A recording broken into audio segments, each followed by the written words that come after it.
ఇవాళ 2007 నుంచి కాపాడుకుని వచ్చిన ఇవాళ అదే ఎల్లమ్మ బండ 7,000 కోట్లు మొత్తం స్కాలర్షిప్ అంతగా దగ్గర దమ్ముంటే ముఖ్యమంత్రి కనుక నిజంగానే ప్రజల మీద ప్రేమ ఉంటే ముఖ్యమంత్రికి నిజంగా సమస్యలు పరిష్కరించాలంటే ముఖ్యమంత్రి నిజంగా ఎన్నికల ముందు చెప్పినట్టుగా ఒక పెంకమ్ముకుంటే వస్తారనుకుంటే ఎందుకు ఈ భూమిని మరి తీసుకోవట్లేదు, ఎందుకు ఆ బ్రోకర్లు కట్టబడుతుందో మరి ఆలోచన చేసుకోవాలి. ఇక్కడ అసలు హైడ్రానే పుట్టించింది.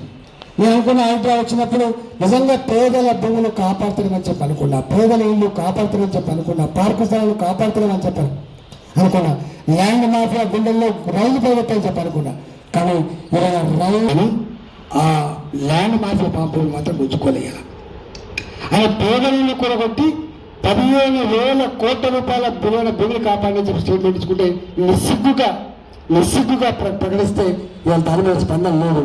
కానీ అక్కడ ఆ 1,000 కోట్ల విలువైన భూమిని మాత్రం ఇవాళ ల్యాండ్ బ్రోకర్లు తింటూనే ఉన్నారు. ఇట్లా ఎగ్జాంపుల్స్ 100 ఉన్నాయి. నేను అంటున్నా ఇవాళ రేవంత్ రెడ్డి గారు మీరు ఇంతకుముందు వారు చెప్పినట్టుగా 5,000 కోట్లతోటి గాంధీ చేస్తా, 1,00,000 కోట్లతో చేయి, నాకు అభ్యంతరం. నువ్వు గాంధీ కోసం చేసుకుంటావా, మూసి ప్రక్షాళన చేసుకుంటావా మాకు అది. కానీ మా పిల్లల ఆత్మహత్యలు, మా పిల్లలకు విద్య దూరం అవుతున్న స్థితిని బాగు చేసి నువ్వు ఏం చేసుకుంటావు చేసుకో, మాకు అభ్యంతరం. కానీ ఎంత దుర్మార్గం అంటే నేను స్వయంగా నాకు వస్తూ ఉంటాను. నేను ఫోన్ చేసిన ఇవాళ చీఫ్ సెక్రటరీ ఆయనకు ఫోన్ చేసిన, ఫైనాన్స్ సెక్రటరీ ఫోన్ చేసిన. మీరు అనుకుంటున్నారు కేవలం యజమాన్యాల సమస్య కార్డ్స్ ఉన్నా మీరు ఏమైనా చేసుకుంటే ఇచ్చండి అని చెప్పి మీరు ఏమైనా ఆపేది మాత్రం ఇవ్వండి, చాలా వెనుకపోతున్నాయని చెప్తే ఆన్సర్ లేదు. అలాగే చీఫ్ సెక్రటరీ స్థాయి అధికారి కానీ ఫైనాన్స్ సెక్రటరీ కానీ నా చేతుల్లో ఏమీ లేదు రీజన్ అంటే అర్థమేంటో నాకు అర్థం కావాలి.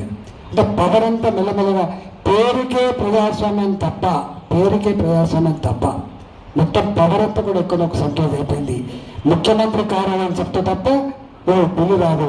ఇవాళ డిప్యూటీ సీఎం గారు తలుచుకుంటే ఆర్థిక మంత్రి చెప్తే తప్ప బిల్లు రాదు. దౌర్భాగ్య పద్ధతి అంటే ఈ రాష్ట్రం ఎటువైపోతుందని ఒకసారి ఆలోచన చేసుకోవాలి. రికార్డ్ ఉద్యోగులకు వాళ్ళ బెనిఫిట్స్, వాళ్ళు దాచుకున్న బెనిఫిట్స్ వస్తలేవు. ఇవాళ చిన్న కాంట్రాక్టర్లు ఎంతోమంది విద్యార్థులు ఎట్లయితే సూసైడ్ చేస్తుందో అంతకుముందు చిన్న సర్పంచ్లుగా ఉన్న వాళ్ళు, ఎంపీడీగా ఉన్న వాళ్ళు ఆత్మహత్య చేసుకున్నారు కదా.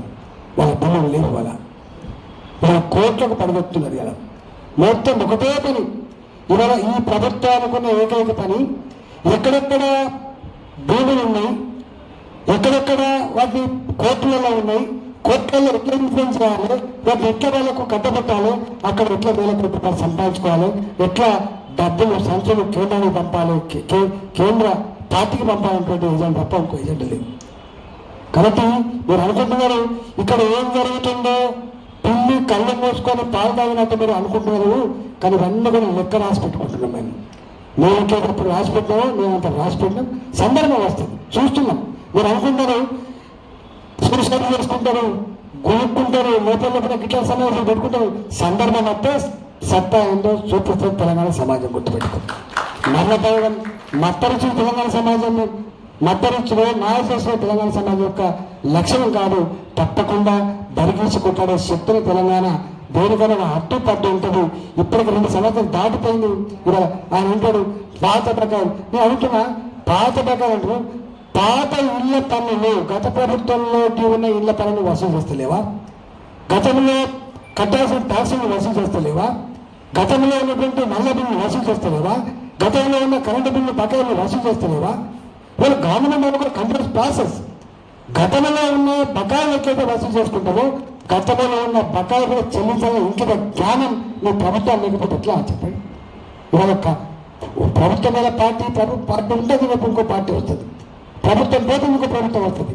కానీ ఐఏఎస్ ఆఫీసర్లు, ఐపీఎస్ ఆఫీసర్లు ఇలా రాజ్యాంగంలో ప్రమాణం చేసి అధికారంకి వచ్చిన వాళ్ళు 30 సంవత్సరాలు అంటారు, బానిసలకి పనిచేస్తున్నారు. నేను అంటున్నాం వాళ్ళకంటే సోయి లేదు, వాళ్ళకంటే జ్ఞానం లేదు. కానీ మీ ఐఏఎస్ ఆఫీసర్లు ఉన్న మంచిది కాదు, దీనివల్ల పనులు అవుతుంది చెప్పడం లేదు.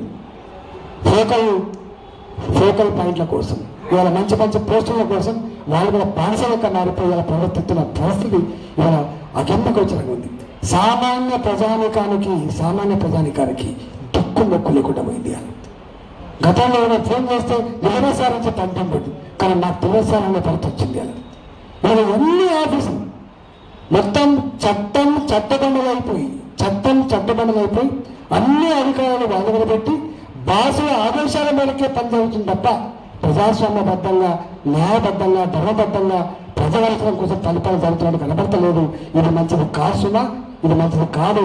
తెలంగాణ తెచ్చుకున్నది గెందు కోసం కాదు, తెలంగాణ తెచ్చుకున్నది ఆకలి కేకల్లోని ఆత్మహత్యల్లోని ఒక సుసంపన్నమైన తెలంగాణ అని చెప్పి వేల మంది అలా బయటాన్ని తెచ్చుకునే తెలంగాణ. కాబట్టి ఇలా అలాంటి తెలంగాణ ప్రజలను అప్పీల్ చేస్తా ఉన్నాం. ఇక్కడ కొద్దిమంది నాయకులు మాట్లాడినంత మాత్రాన, కొన్ని సంఘాలు మాట్లాడినంత మాత్రాన వీరికి పరిష్కారం లేదు. మీరు ఎప్పటి వరకైతే కన్ను చేయరో, మీరు ఎప్పటి వరకైతే కన్ను కాల్సి వాత పెట్టే స్థాయికి రారో అది మానదు. కాబట్టి దయచేసి దీని పరిష్కారం ప్రజల చేతుల్లో ఉంది, దీని పరిష్కారం పార్టీల చేతుల్లో ఉన్నాయి. బాధ అనిపించే అంశం ఏంటంటే పార్టీలు కూడా స్టేట్మెంట్ ఇస్తానే తప్ప ఒక ఉత్తమ కార్యాచరణ తీసుకొని మీ సంగతి ఏందని చెప్పి అడగకుండా ఉండాలనేటువంటి పార్టీలు కూడా మంచిది కాదు. ఎవరి బాధ్యత ఏందో దాన్ని నిర్దేశించుకొని ప్రజలు కన్నీళ్లు పెడుతున్న ఈ సందర్భంలో అండగా కర్తవ్యం ప్రతిపక్ష పార్టీలుగా ఉంటుందని చెప్పి మనం చేస్తూ, మీరు ఏ ప్రోగ్రామ్ అయితే తీసుకున్నారో నా వంతు కూడా సంగీతాన్ని తెలియజేస్తూ, తప్పకుండా చుట్టుపక్కల ఉన్న ఈ మధ్య గుర్తుపెట్టుకో, ఈ చుట్టుపక్కలంతా నేనే ఉన్నా. మీ ఉద్యమాలకి కావాల్సినటువంటి సత్తాను, శక్తిని అన్ని రకాలు మీకు అందిస్తా అని చెప్పి మనం చేస్తూ సెలవు. నమస్కారం.